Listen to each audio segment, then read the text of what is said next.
What is a time slip in drag racing and how do you read one? A time slip is a printout that you're handed after a run that records in detail the time it took you to cover 1,320 feet from start to finish. The times are measured in several individual increments. First, you have reaction time. Reaction time is the amount of time that it takes the car to roll out of the stage beam after the light turns green, which also starts the clocks.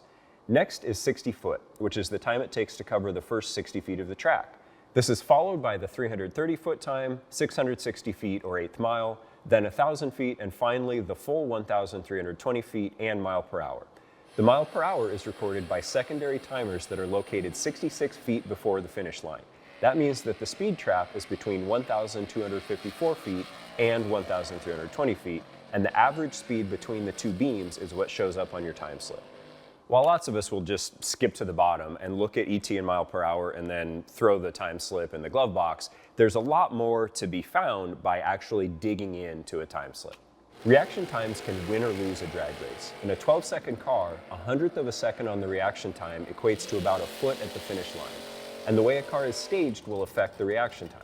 Shallow staging means the front tires just barely break the beam, which will hurt reaction time but tends to help the ET since you're getting a bit of a rolling start before the timer is tripped. Conversely, deep staging will help your reaction time but hurt the ET. 60-foot times are a great indicator of how the car is launching, and this pair of time slips are from a street car trying to run on street tires, and you can really see the effect of a bad 60-foot time. This 2.567 60-foot time netted a high 14-second ET, while this 60-foot was more than 3/10 faster. Combined with a 330-foot time that was 7/10 faster, this run netted a 13.6. Some racers say that the 330-foot time works in conjunction with the 60-foot time to measure traction and how well a chassis is set up. Pro racers will incorporate time slips into their setup books and analyze each of these intervals, looking for clues that can tell them if setup and tuning changes are helping or hurting the car at various places on the track. They can also reveal mechanical issues if times are changing without corresponding changes to the setup or tune.